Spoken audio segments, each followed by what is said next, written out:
Istri meninggalkan saya untuk pria lain ketika saya sakit, kemudian mencoba kembali dengan saya ketika dia mengetahui bahwa saya sembuh dan mendapat uang. Saya, pria 47 tahun, baru saja mengalami kegelisahan emosional dalam hidup saya akhir-akhir ini. Istri saya berbalik melawan saya dan mulai melihat pria lain setelah dia mengetahui bahwa saya menderita penyakit terminal. Semuanya dimulai sekitar 1 tahun yang lalu ketika saya pingsan di kantorku dan langsung dibawa ke UGD. Serangkaian tes medis yang melelahkan dilakukan dan kemudian saya didiagnosis dengan penyakit serius. Itu adalah infeksi hati, tetapi jika dibiarkan tanpa pengobatan, itu bisa berakibat fatal bagi saya. Istri saya sedang berada di luar kota menghadiri pernikahan temannya saat itu. Saya tidak memberitahunya tentang ini lewat telepon karena saya tidak ingin membuatnya panik ketika dia kembali dan menemukan saya pucat dan sakit. Saya harus memberitahunya segalanya. Dia terkejut, tetapi saya tidak mendapatkan kehangatan yang saya harapkan darinya setelah mengetahui tentang penyakit yang begitu parah. Saya tidak akan mengatakan bahwa dia dingin, tetapi saya merasa dia lebih kecewa daripada sedih atau marah. Saya merasa seperti penyakit itu karena kesalahan saya atau sesuatu. Bagaimanapun, saya fokus pada penyembuhan saya dan tetap positif. Sulit bagi saya untuk menjalankan pekerjaan dan kesehatan saya. Saya disarankan untuk melakukan perubahan gaya hidup yang besar dalam diet dan olahraga saya. Dengan rutinitas baru ini, sulit bagi saya untuk bekerja efisien di kantor, tetapi saya mencoba sebaik mungkin untuk seimbang. Sementara itu, saya melihat istri saya menjauh dari saya. Dia tidak sehangat dulu. Setiap kali saya ingin intim dengannya, dia akan meminta saya istirahat atau mengatakan bahwa dia lelah. Itu mengganggu saya dan saya menghadapinya. Dia bilang dia hanya stres karena penyakit saya. Tapi saya sangat meragukannya karena dari kepedulian, Anda tidak menjauhkan orang itu dan itu yang dia lakukan. Untuk mengalihkan diri dari semua stres ini, saya sibuk dengan pekerjaan. Saya sangat sibuk sehingga saya melewatkan rutinitas diet saya dan kadang-kadang bahkan melewatkan mengonsumsi obat saya. Jelas, itu harus kembali dan menggigit saya dan itu terjadi. Saya jatuh sakit lagi dan harus segera dibawa ke rumah sakit. Kali ini istri saya melihat segala sesuatu yang saya alami. Dia merawat saya dengan baik. Kali ini saya harus dirawat di rumah sakit selama seminggu dan dokter memberitahu saya dengan jelas bahwa saya harus serius dengan kesehatan saya, jika tidak situasinya akan menjadi tidak terkendali. Saya disarankan untuk cuti dari pekerjaan dan istirahat karena pekerjaan membuat keadaan saya semakin buruk. Cuti dari pekerjaan tidak mungkin bagi saya. Sebenarnya, Anda lihat, saya tidak bekerja untuk perusahaan acak atau semacamnya. Perusahaan tempat saya bekerja adalah milik sahabat saya. Dia mulai saat kuliah. Dia meminta saya untuk bergabung saat itu, tetapi saya tidak yakin apakah itu akan berhasil. Jadi saya mengambil pekerjaan. Tetapi sekitar 5-6 tahun kemudian, ketika perusahaannya menguat, dia menawarkan saya posisi senior dengan gaji yang baik. Saya bergabung. Sejak saat itu, saya menganggap perusahaan itu milik saya dan saya secara pribadi bertanggung jawab atas pertumbuhannya. Saya merawat vertikal bisnis yang krusial. Saya istirahat beberapa hari dan kemudian kembali bekerja.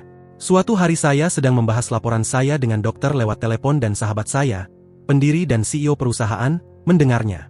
Dia sangat marah padaku karena tidak memberitahunya tentang kesehatan saya dan bekerja lembur untuk perusahaan. Dia bersikeras agar saya mengambil cuti dan istirahat sampai saya sembuh sepenuhnya. Saya memberitahunya tentang kondisi saya bahwa mungkin saya tidak akan bisa kembali bekerja, jadi saya ingin bekerja sebanyak mungkin bulan tahun dan mengamankan masa depan keluarga saya. Saya tidak membicarakannya dengan siapapun, bahkan istri saya, tetapi saya tidak merasa baik tentang kesehatan saya. Saya merasa semakin buruk, jadi dalam hal ini, saya hanya ingin mendapatkan sebanyak mungkin uang sehingga istri saya bisa menjalani kehidupan yang layak.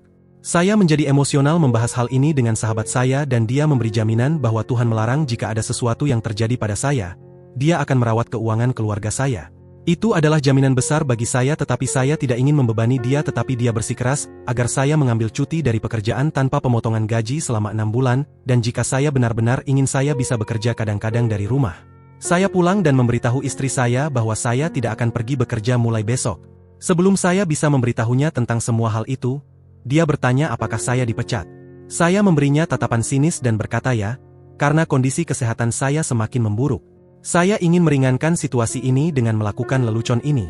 Reaksi pertamanya adalah, apakah kamu akan mati? Itu menghancurkan hatiku. Bagaimana dia bisa begitu tidak peka? Tetapi saya melanjutkan dan berkata ya. Dia bertanya, berapa lama? Saya katakan saya tidak tahu, dokter mengatakan mungkin 6 hingga 7 bulan atau lebih cepat. Saya pikir dia akan menangis dan sebagainya dan saya akan tertawa. Tetapi reaksinya sangat dingin. Dia berkata, bagaimana saya akan mengelola keuangan saya? Kamu tidak memiliki tabungan yang cukup untuk menutupi saya. Itulah mengapa saya sudah memberitahumu untuk meninggalkan perusahaan temanmu dan mengambil pekerjaan di luar negeri yang membayar lebih baik. Kita bisa mendapatkan cukup kekayaan sekarang untuk saya menjalani kehidupan yang layak. Intinya adalah bahwa dia tidak peduli bahwa saya akan meninggal. Dia khawatir bahwa saya akan meninggal miskin dan tidak meninggalkan apapun untuknya. Saya ingin menenangkannya dan memberitahunya tentang ekuitas yang saya miliki di perusahaan, yang akan membantunya menjalani kehidupan yang baik jika ada sesuatu yang terjadi pada saya, tetapi saya menahan diri. Saya ingin melihat apa yang akan dilakukannya selanjutnya. Saya rasa saya belum menyebutkan bahwa saya diberikan sebagian ekuitas yang substansial di perusahaan ketika kami berhasil mencapai pencapaian terbesar pertama kami. Jumlahnya saat ini hampir 1,1 juta dolar dan akan berkembang lebih jauh seiring dengan pertumbuhan perusahaan yang saya yakin akan terjadi sejak itu kehidupan pernikahan saya telah berhenti. Semua percakapan hanya menjadi transaksional. Dia bahkan tidak menanyakan tentang kesehatan saya. Saya melihat dia pergi dari rumah di pagi hari dan pulang larut malam dan kebanyakan makan di luar. Ngomong-ngomong, dia tidak memiliki pekerjaan penuh waktu. Dia bekerja di salon sebagai seniman kuku selama musim ramai. Semua ini mengganggu saya tetapi saya fokus pada kesehatan saya. Kemudian bulan lalu, dia datang dan bertanya kapan kami akan bercerai. Dunia saya hancur. Perceraian adalah hal terakhir yang ingin saya hadapi dalam kondisi kesehatan ini. Saya kehilangan kata-kata. Dia mengatakan tidak ada yang perlu dikagetkan. Dia harus melanjutkan dan lebih baik dia mulai menjauhi saya. Saya bertanya secara sinis apakah dia sudah menemukan penggantiku. Dia mengangguk dan mengatakannya, itu seorang pria yang sudah dikenalnya sejak lama tetapi sekarang dia mulai melihatnya sebagai pasangan potensial dan berkencan dengannya. Saya benar-benar tidak bisa menjelaskan perasaan yang saya alami hari itu. Saya merasa ada lubang di perut saya. Saya merasa pernikahan saya hanya palsu. Saya telah membicarakannya dengan teman saya dan dia meminta saya untuk menghapus Jai. Maaf, saya tidak ingin memanggilnya istri saya lagi. Mari kita sebut dia Jai, dari semua nominasi hukum saya. Saya telah menghapusnya sebagai nominator hukum saya dalam ekuitas dan dari segalanya. Jai tidak tahu tentang hal ekuitas itu karena saya berencana memberikannya sebagai kejutan saat pensiun. Uangnya akan menjadi besar pada saat itu. Untungnya saya belum memberitahunya. Dia akan menyembunyikan dirinya yang sebenarnya demi uang. Edit tambahan, saya didiagnosis dengan infeksi hati yang serius dan jika saya tidak merawat diri, itu akhirnya bisa berubah menjadi terminal. Dengan rahmat Tuhan, para dokter masih berharap akan pemulihan saya dari tahap ini asalkan saya mengikuti apa yang mereka katakan. Obat, perubahan gaya hidup, istirahat, dan semua hal itu. Saya hanya sedang lelucon pada istri saya dengan memberitahunya bahwa itu terminal untuk membuatnya panik dan lelucon itu mengubah segalanya. Pembaruan 1. Halo semua, terima kasih atas semua ucapan baik. Ya, kalian benar. Saya merasa senang bahwa saya berbohong padanya tentang penyakit terminal saya dan mendapat tahu warna sebenarnya, atau hidup saya yang seluruhnya akan menjadi kebohongan. Kami tidak memiliki anak, orang tua saya meninggal beberapa tahun yang lalu, saya memiliki saudara laki-laki tetapi kami tidak terlalu dekat. Jadi apapun yang saya miliki akan secara otomatis menjadi miliknya. Meskipun kesehatan saya semakin memburuk, saya bekerja begitu keras selama setahun terakhir untuk mendapatkan cukup uang untuk ditinggalkan untuknya. Dan sebagai balasannya, dia melakukan ini pada saya. Awalnya, saya mencoba mengabaikannya dan fokus pada kesejahteraan saya. Saya bergabung dengan kelas kebugaran yang disarankan oleh dokter, mengikuti diet ketat, pergi berlari, dan melakukan segala sesuatu untuk memperbaiki kondisi saya. Tetapi saya tidak sembuh dengan kecepatan yang seharusnya. Saya menyadari bahwa semua kebaikan yang saya lakukan untuk diri sendiri dihancurkan oleh sekadar melihat istri saya. Saya tidak tahan melihat dia bersiap-siap untuk kencan. Dia pulang mabuk dengan riasan yang berantakan, dan kami hampir tidak berbicara. Dia kadang-kadang bertanya tentang perceraian atau berkomentar tentang berapa banyak hari hidup saya akan bertambah dengan mengikuti diet. Jelas itu adalah komentar yang sangat sinis dan jahat. Meskipun saya berpura-pura bahwa saya tidak peduli tentang itu, sebenarnya saya terganggu dengan itu. Itu memperlambat proses penyembuhan saya atau mungkin hanya memperburuknya. Sebelum ini, saya memiliki kehidupan yang sangat membosankan. Itu hanya pekerjaan dan keluarga. Dengan keluarga, saya maksudkan sekarang kedua hal ini keluar dari hidup saya. Saya tidak memiliki apa-apa lagi untuk dilakukan.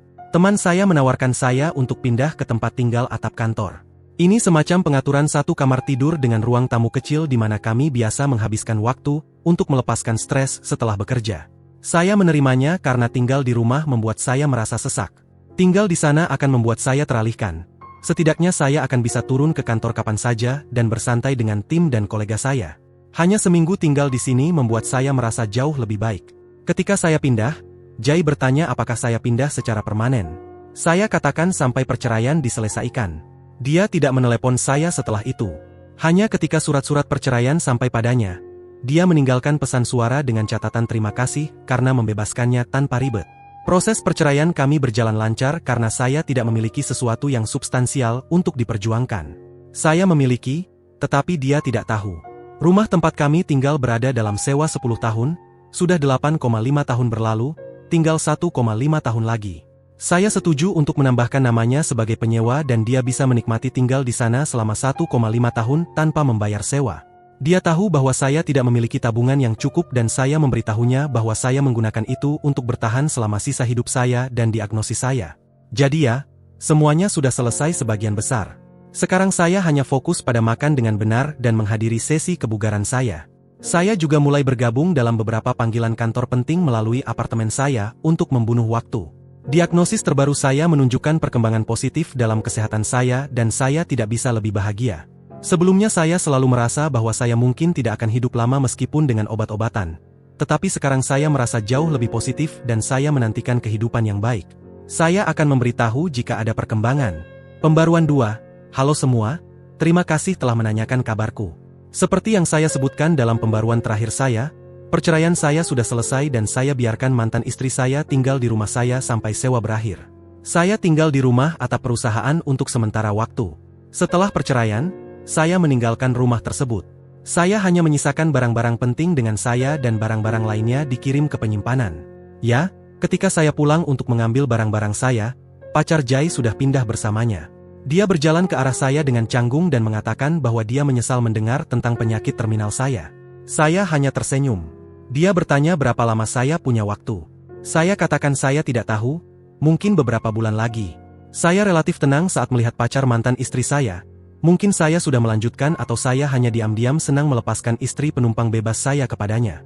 Pembaruan kesehatan, jauh lebih baik daripada sebelumnya. Saya merasa lebih bugar dari sebelumnya.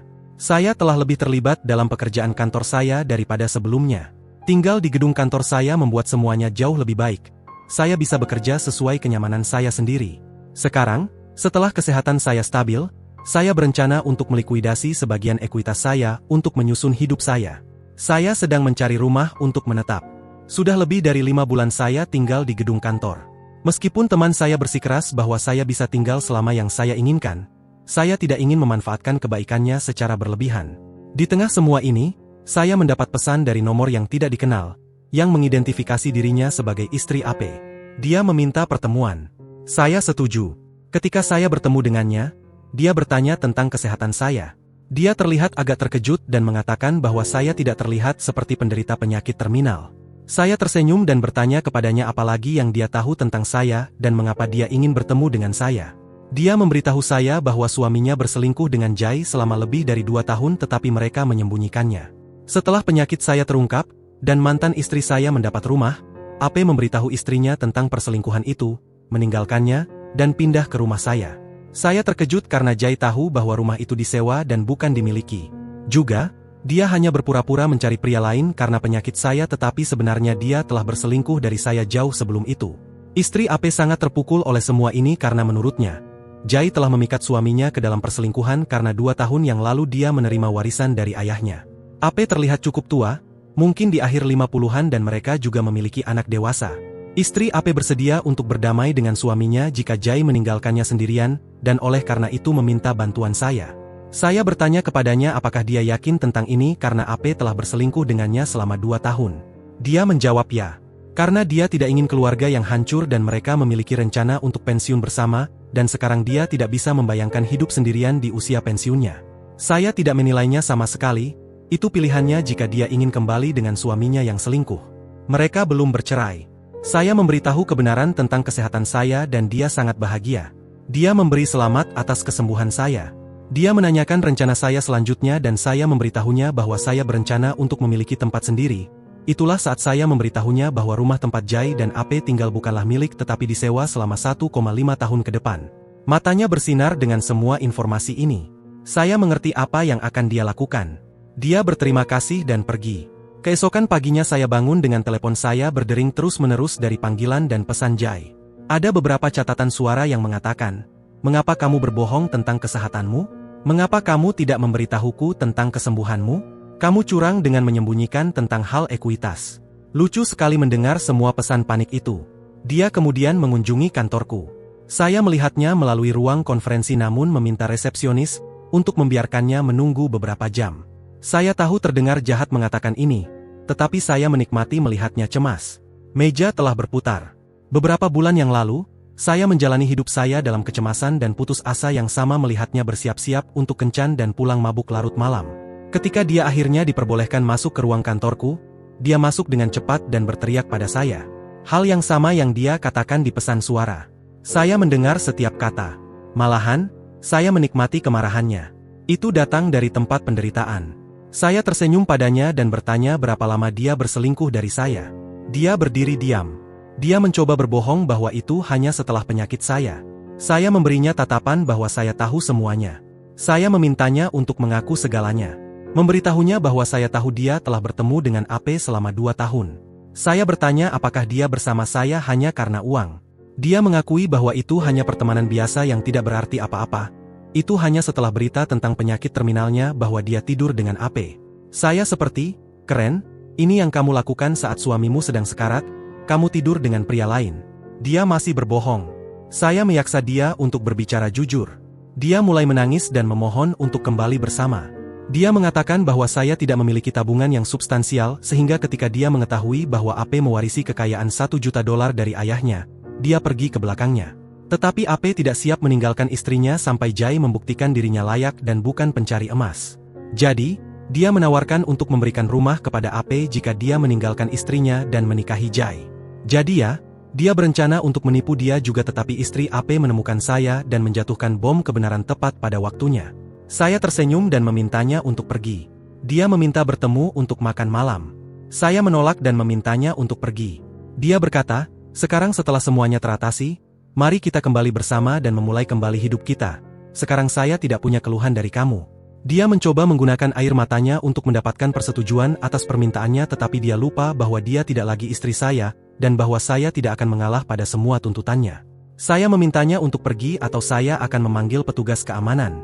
Saya katakan padamu, tidak ada yang lebih memuaskan daripada melihat wajah yang terkalahkan dari pasangan penipu Anda. Saya akan memberitahu setelah menetapkan hidup baru saya. Pembaruan 3. Hai semua, saya merasa sangat senang menulis pembaruan ini. Laporan diagnosis terbaru saya menegaskan bahwa saya telah sembuh sepenuhnya. Saya telah kehilangan hampir 25 pon sejak saya didiagnosis dengan penyakit hati. Ini berkaitan dengan gaya hidup saya. Saya begitu sibuk menghasilkan uang untuk keluarga saya, mantan istri Reed, sehingga saya tidak peduli tentang kesehatan saya. Dan dari semua itu untuk apa? Untuk tak ada. Dia bercerai dengan saya begitu dia mengetahui bahwa saya sedang sekarat. Terakhir kali saya memperbarui di thread ini adalah Jai muncul di tempat kerja saya meminta kesempatan. Sebenarnya yang terjadi adalah, setelah bertemu dengan saya, istri AP langsung pergi ke AP dan memberitahunya bahwa Jai adalah pencari emas dan bersamanya hanya untuk uang. Sampai sekarang, AP membela Jai karena dia membiarkannya pindah ke rumah. Tetapi ketika dia mengetahui bahwa rumah itu disewa dan dia akan segera sepenuhnya bergantung padanya, dia merasa dikhianati.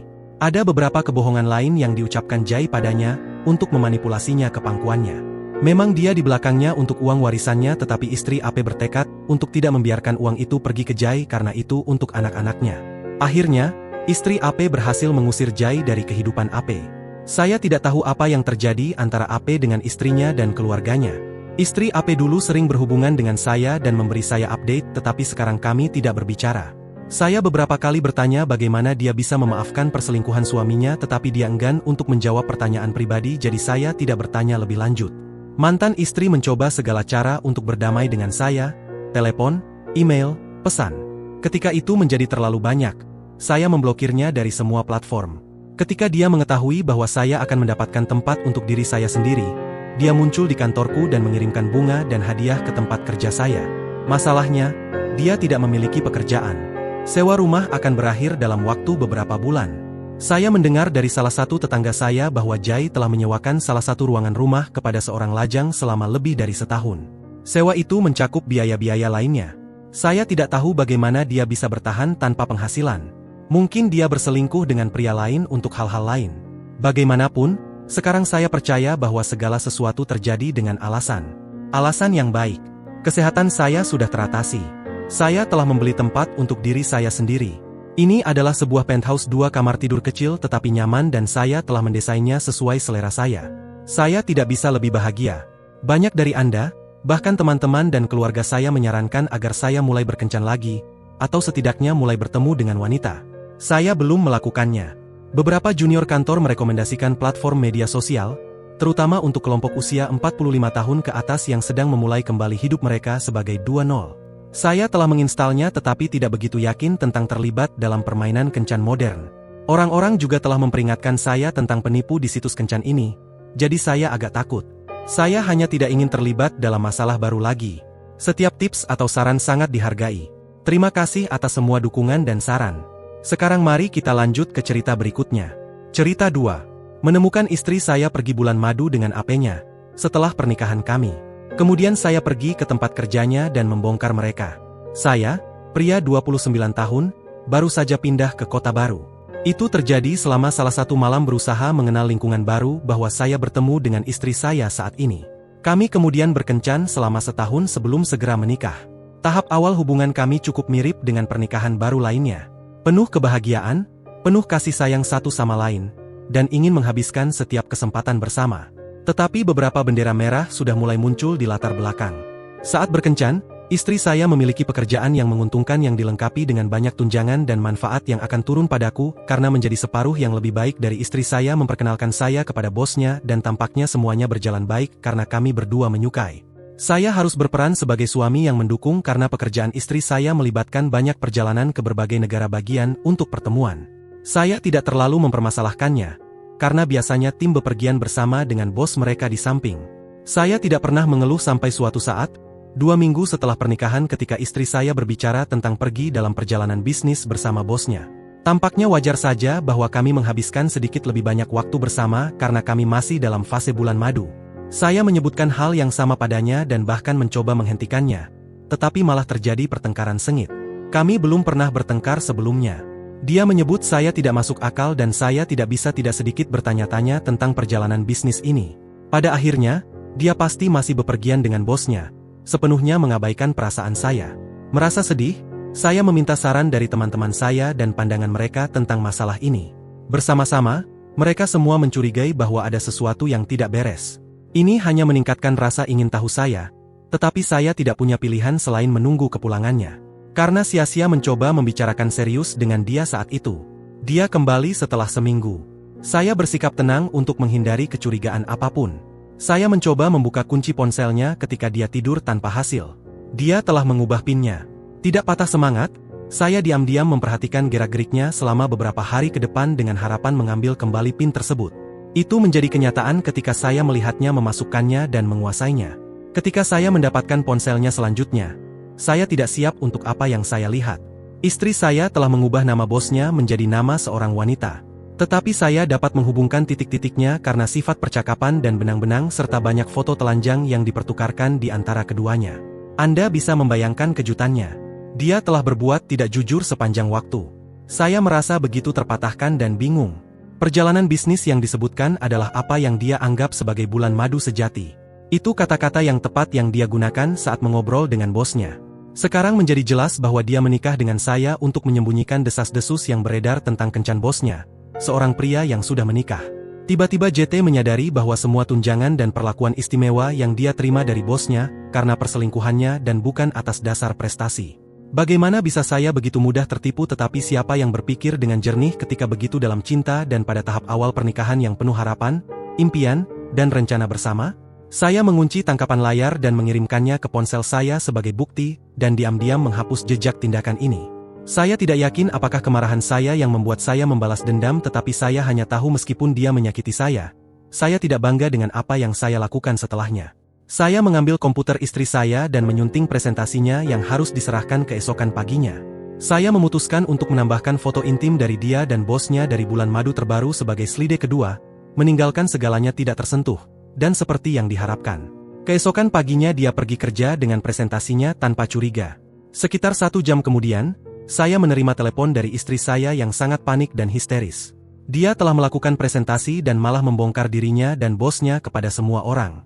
Dia berani mengatakan bahwa saya telah merusak hidupnya dan segala hal yang telah dia usahakan. Yang terjadi kemudian adalah dia pulang dengan marah dan mencoba memukul saya. Saya memintanya untuk pergi untuk menghindari pertengkaran lain pada saat itu, dan dia menolak. Untungnya sepupunya tinggal di dekat jadi saya memanggilnya untuk datang dan menyelamatkan situasi. Setelah menjelaskan apa yang terjadi, dia datang dan membawa pergi istri saya sementara dia terus berteriak sekuat mungkin menyebabkan drama. Saya hanya ingin kedamaian dan entah bagaimana merasa lega dengan apa yang dia rasakan karena sejujurnya, dia pantas mendapatkannya dan lebih dari itu. Sejauh ini saya telah mengajukan permohonan pembatalan pernikahan. Kami baru saja menikah selama kurang dari sebulan, dan saya tidak ingin dihubungkan dengannya dalam cara apapun, sama sekali. Jadi, saya akan keluar dengan cukup baik kecuali untuk trauma emosional yang luar biasa. Istri saya yang bahkan tidak pantas mendapat gelar itu mencoba kembali ke pelukan bosnya. Tetapi dia juga tidak ingin berhubungan dengannya. Dia memilih untuk sekarang fokus pada keluarganya ke depan. Dia telah menjadi malang dan bayangan dirinya, depresi. Jadi, saya bertanya-tanya, apakah itu sepadan untuk menjatuhkan seorang pria baik dalam pernikahan kebus? Seluruh waktu, emosi, dan uang yang saya investasikan dalam ini tidak berarti sama sekali. Saya merasa begitu dikhianati, dimanfaatkan, patah hati, dan sedih karena semua waktu yang saya sia-siakan yang tidak akan pernah bisa kembali. Singkatnya, saya telah mengambil pelajaran saya dan telah memutuskan untuk mengambilnya satu hari demi satu hari sambil menunggu pembatalan pernikahan diselesaikan.